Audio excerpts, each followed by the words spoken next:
नमस्कार, मैं आकाश कुमार और आप देखना शुरू कर चुके हैं खबर तक मीडिया। हम बिहार में हैं इस समय और आप सोच रहे हैं कि ये यूपी वाले लोग बिहार क्या करने चले आए। बिहार अपना ही गांव है और उत्तर प्रदेश से मैं जब यहाँ आ रहा था तो रास्ते में मुझे कई जगह पानी लगे हुए दिखे।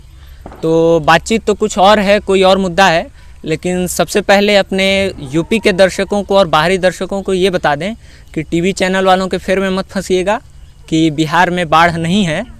हालांकि नीतीश कुमार हैं अभी भी बिहार में, तो अब जुमला बदल गया है कि बिहार में बाढ़ है और नीतीश कुमार है। खैर, हम एक गांव में आए हुए थे। गांव का नाम रामगढ़ है और यहाँ एक युवा मिल गए। नाम विकास सिंह है इनका, मैं ही नाम बता दे रहा हूँ। बातचीत हो रही थी, यूं ही पता चला कि भाई साहब ने पढ़ाई लिखाई अच्छी खासी कर रखी है। विकास बाबू मिल गए हैं, इनसे बातचीत करेंगे खूब सारी। और ग्राम पंचायत का चुनाव आ रहा है मार्च या अप्रैल के महीने में, ठीक है। उसमें ये भाई साहब उठेंगे भी, चुनाव भी लड़ेंगे ये। तो ठीक है कि पढ़े लिखे लोग भी अब राजनीति में आ रहे हैं। अपने बारे में थोड़ा हमारे दर्शकों को बता दीजिए। जी, मेरा नाम विकास सिंह हुआ और मैं रामगढ़ का रहने वाला हूँ और यह सीवान जिले के अंतर्गत आता है, पंचायत है रामगढ़। और मैं अपने बारे में बता दूं तो मेरी क्वालिफ़िकेशन, मैं IT ग्रेजुएट दिल्ली से हूँ। मैंने उसके बाद MBA करा पुणे से MBA करने के बाद 7 साल जॉब मैंने किया है सोलर लाइन में, सोलर फील्ड में। इसके बाद जॉब करते करते मैं बिहार के विभिन्न डिस्ट्रिक्ट, विभिन्न पंचायतों में घूमते रहा हूँ। तो बहुत सारी समस्याएं, बहुत सारा चीज़ देखने को मिला अन्य विभिन्न जगहों पे।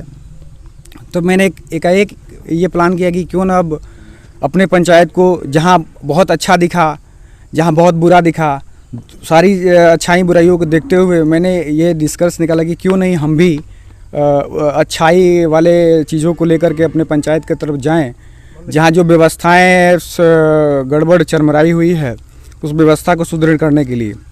विकास जी, बहुत सारे मुद्दों पे बातचीत होगी आपसे। मैंने शुरू में ही कहा कि मैं जब आ रहा था तो यहाँ बाढ़ बहुत दिख रहा था, अभी भी पानी है, लेकिन जो बाहरी लोग हैं ना वो समझ रहे हैं कि बाढ़ तो बीत गया, ख़त्म हो गया बिहार से। क्योंकि बिहार चुनाव आ गया तो उसमें तो कोरोना भी छिप गया और बाढ़ भी। तो बाढ़ की स्थिति को लेकर पहले आप बताइए कि अभी आपके गांव की क्या स्थिति है। बाढ़ के कारण जो फसलों में क्षतिपूर्ति हुई उसको लेकर क्या कोई फंड चला सरकार से और लोगों तक पहुंचा? जी, हम लोग तो यहाँ 2 बार बाढ़ में, लगातार 2 बार बाढ़ में डूबे हैं। एक बार बाढ़ का पानी निकल गया, फिर दोबारा बाढ़ का पानी आया और दोनों बार हम लोग डूबे। हमारे यहाँ तकरीबन 1200 बीघे का क्षेत्र है रामगढ़।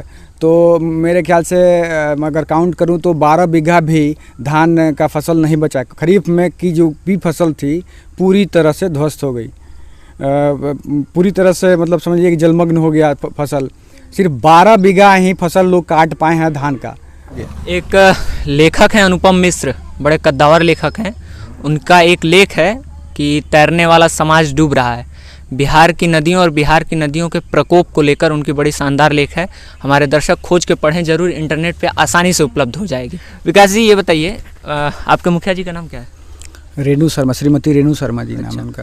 तो गांव में जो भी काम होता है वही देखती हैं कि उनके मुखिया पति जो है? पति हैं वो ही इन्वॉल्व रहते हैं, कृष्ण कुमार शर्मा। अच्छा, इतनी सारी समस्याएं हैं, अभी आपसे ऑफ द कैमरा भी बात हो रही थी।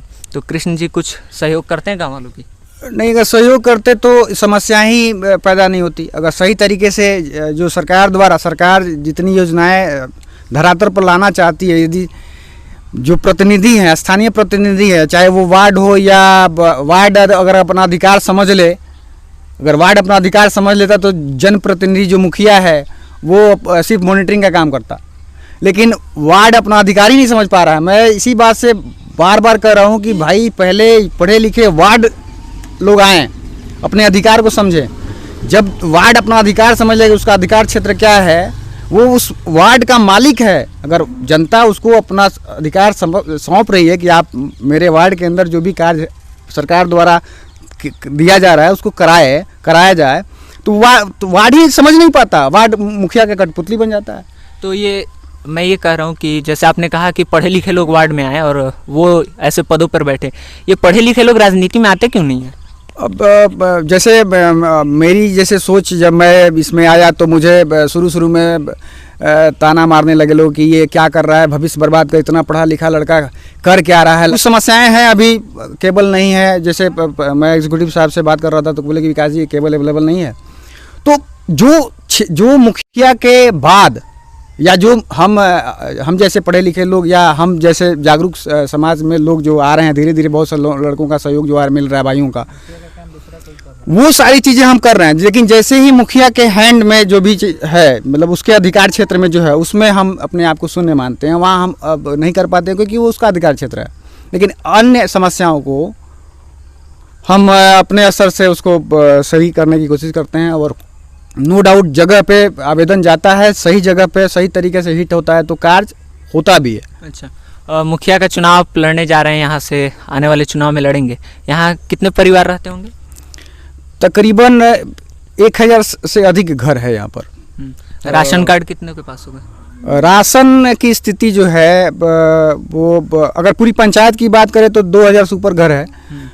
लेकिन रामगढ़ एक बड़ा गांव है, राजस्व गांव बड़ा है, तो यहाँ राशन के नाम पे तो जैसे अभी मैं उसका भी जिक्र कर दूँ, ये कोरोना काल में मुख्यमंत्री जी ने जीविका दीदियों को दे दिया था कि आप लोग घर घर दरवाजे दौड़ करके पेपर इकट्ठा कीजिए और आप लोगों के माध्यम से जो भी पेपर इकट्ठा किया जाएगा उसका लाभ परिवार को दिया जाएगा।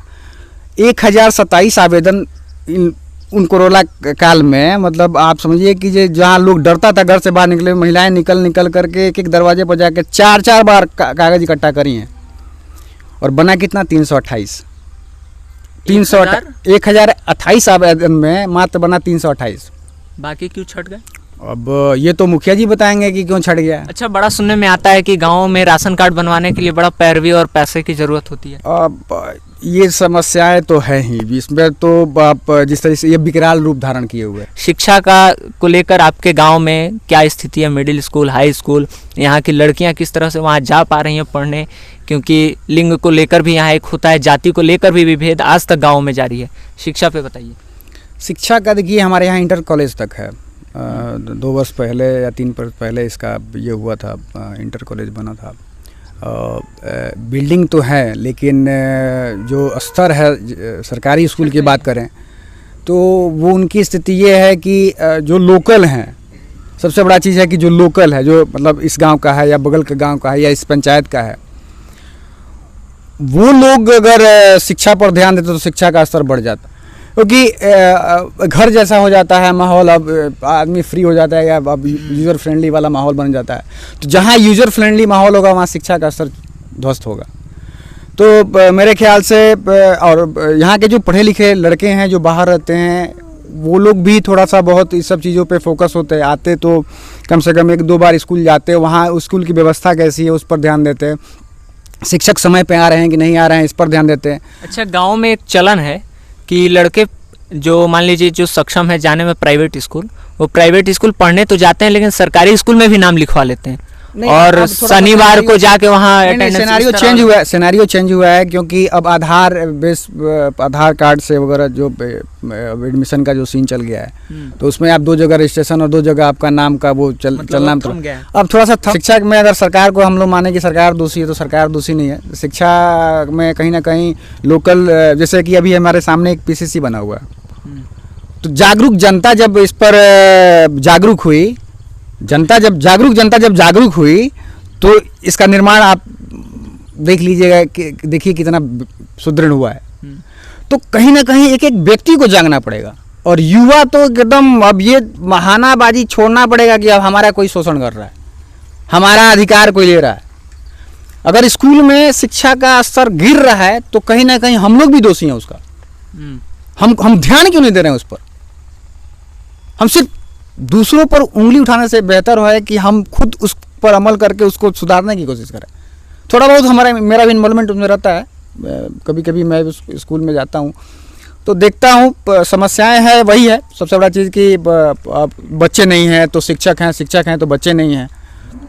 लेकिन इस सब में सुधार की संभावनाएं हैं, अपार संभावनाएं हैं, हो सकता है। आपके यहाँ के जो मुखिया जी हैं उनकी तो बड़ी सारी कमियाँ दिख गई हमको। कोई सिर्फ एक अच्छा काम जो लगे कि हाँ मुखिया जी ने बड़ा सही किया है? एक भी काम नहीं किया? मैं अब क्या बताएं, आप तो हर जगह जाइएगा, हर जगह खड़ा होइएगा तो आपको पता चल जाएगा कि इसमें कितनी कमियां रही हैं। आप सड़क का बात कर लें, आप नल जल योजना का बात कर लें जो मुखिया के अधीन में ही है। मान लीजिए आप मॉनिटरिंग पावर में है तो आप अधीन में ही कमियां रही हैं। आप सड़क का बात कर लें, आप नल जल योजना का बात कर लें जो मुखिया के अधीन में ही है। मान लीजिए आप मॉनिटरिंग पावर में है तो आप अधीन में ही हैं। इसके बाद आप अगर नल जल योजना, नाली गली सड़क जो भी है, जहाँ सबसे ज़्यादा ज़रूरत था वहाँ किस राजनीति से वो कार्य नहीं किए हैं, इस पे भी बड़ा प्रश्न उठता है। तो हमारे यहाँ 18 वार्ड हैं। मैंने 18 वार्ड को एक एक बड़ी बारीकी से समझा है।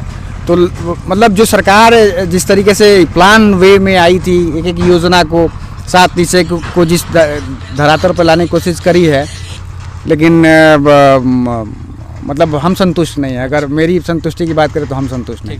आखिरी और शायद गैर जरूरी सवाल। गैर जरूरी इसलिए क्योंकि चुनाव से पहले जब हम लोग बात करते हैं किसी से भी, किसी भी स्तर के प्रत्याशी या प्रतिनिधि से, तो वो बोलते तो बहुत कुछ है कि हाँ ये हो जाएगा, ऐसे हो जाएगा, ये कर देंगे, लेकिन जब वो पद पा जाते हैं उसके बाद फिर वही घात कर जाते हैं लोगों के साथ।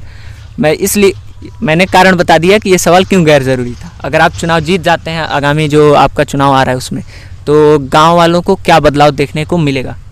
संक्षिप्त में। विकास, नाम भी विकास और कार्य भी विकास के जैसा मैं करता हूँ। मैंने जिन जिन समस्याओं पर हाथ डाला है, अब तक मेरे पास कोई भी अधिकार नहीं है।